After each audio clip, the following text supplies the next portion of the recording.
All right, welcome. We're diving into some pretty compelling source material today. Yeah, it's based on excerpts we received from a YouTube transcript. Sounds like from Fox News. Right.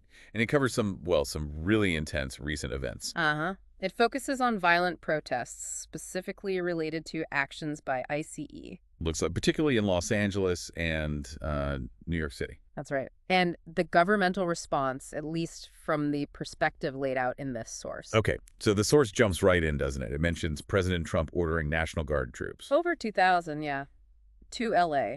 The source presents this as a, direct response. A response to what it calls violent anti-IC protesters. Exactly.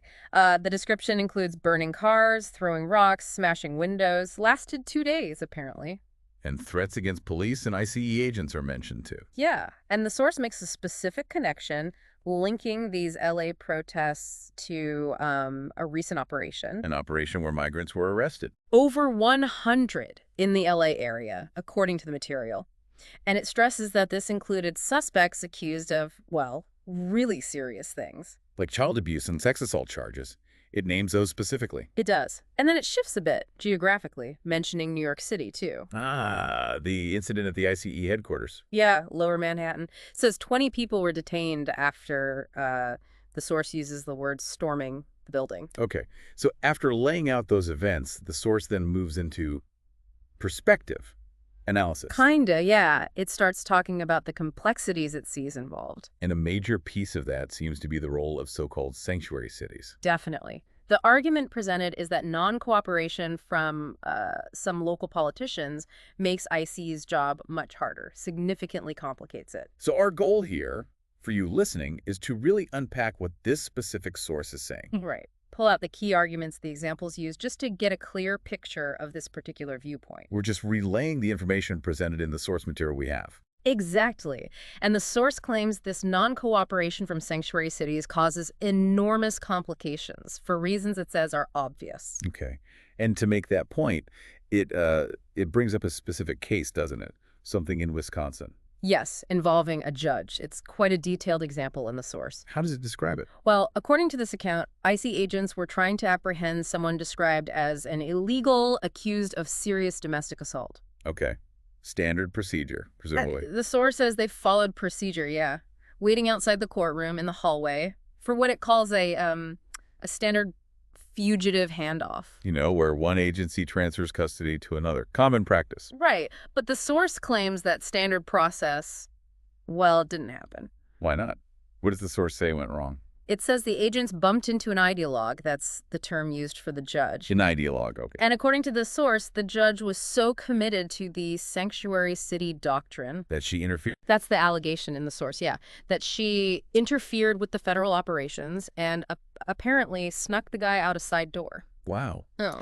And the source uses this to make a broader point. It does. It presents this as an example of how far, in its view, the left has regressed on these policies. And there's a point made in the source about the original intent of these policies versus now. Yeah, it highlights a perceived irony. It suggests these policies started, in order to protect immigrants who were afraid to go to the police because of their legal status. Makes sense as an original goal. But the source then claims these policies have evolved to the point where now, again, according to this view, What's the situation now from this perspective? these same groups are afraid to go to the police because the local prosecutors won't do anything to the perpetrators. That's the argument. So the idea is, if victims report crimes, like in that Wisconsin example, The perps are going to get right out, leaving the victims still vulnerable. That's the picture painted. so the source is concluding that this is undermining the thing they were trying to do. Exactly. That the policies might actually be harming the people they were intended to help. That's the perspective offered. By creating a system where perpetrators aren't held accountable locally. Right. And this perspective is then tied back to the LA situation. How so?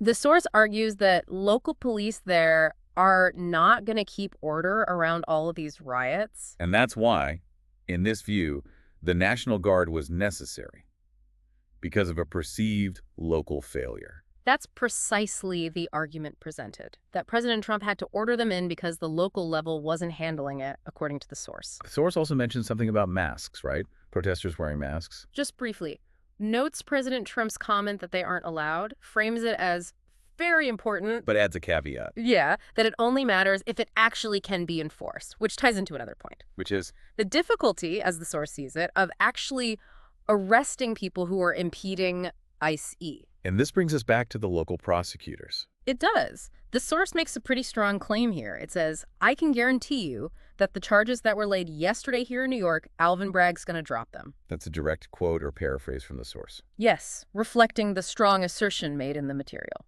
And it extends that concern to L.A. as well. Mentions Hochman in L.A., saying he seems to be inclined to do the same because of statements he apparently made supporting the protesters, or at least this type of action. So the bottom line, from this source's perspective, is that you don't have any teeth on the local level. That's the phrase used. No effective way to address this kind of protest activity locally. Okay, so given that perceived lack of local teeth, what does the source suggest needs to happen? It argues for a different approach.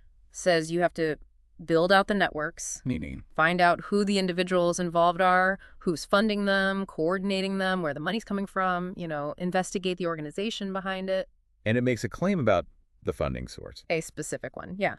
Suggests some of the funding comes from overseas. Interesting. And it connects these protests to other recent events. Explicitly. Yeah. Says these are the same people who were disrupting the campuses, drawing a direct line. So how does the source propose getting this information, building these networks, finding the funding? It argues pretty clearly. If you want to build that stuff up, you've got to go federal. A federal investigation. That's the implication. Identifying key individuals, building out from there to penetrate the networks. The source presents this as the necessary way forward, specifically because of the perceived lack of local action. Okay, let's just quickly recap the main points from this specific viewpoint presented in the source material we examined. Sure. It describes violent protests tied to ICE in LA and NYC. It links the LA events to arrests involving serious charges. Right, and it presents the National Guard deployment as a direct response to what it sees as local inability to control riots. A huge part of its argument focuses on sanctuary city policies. It uses that Wisconsin judge example to argue these policies complicate federal enforcement.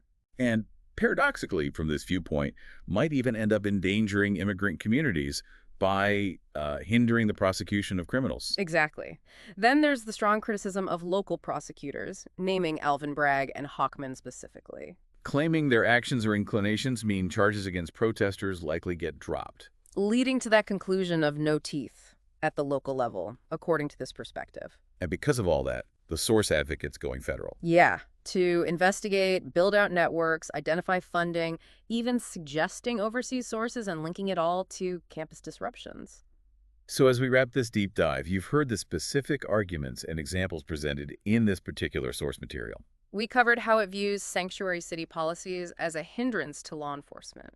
And now it makes that striking claim, using the Wisconsin case, that these policies might inadvertently harm the very people they aim to protect by allegedly allowing perpetrators like the one in that case to evade justice. And we noted the emphasis it placed on local prosecutors, like Bragg and Hochman, suggesting they undermine enforcement against protesters. Understanding these specific claims and the reasoning this source uses, like that Wisconsin example or the points about local prosecution, it's really key for getting a handle on the different viewpoints out there in media, like the one in our source. It helps you see the issue through the particular lens being offered. Now, the source ended by pushing for a federal strategy to build out networks, trace funding, understand coordination behind these protests. Even suggesting overseas money and tying it to campus events. So here's something to think about, drawing directly from that final point in the source. Considering the source's claims about coordination and funding, potentially from overseas, what are the real-world challenges and the broader implications of trying to actually trace the networks, the money, and the coordination behind protest movements, as this source suggests is necessary? That's definitely something worth mulling over after hearing this perspective.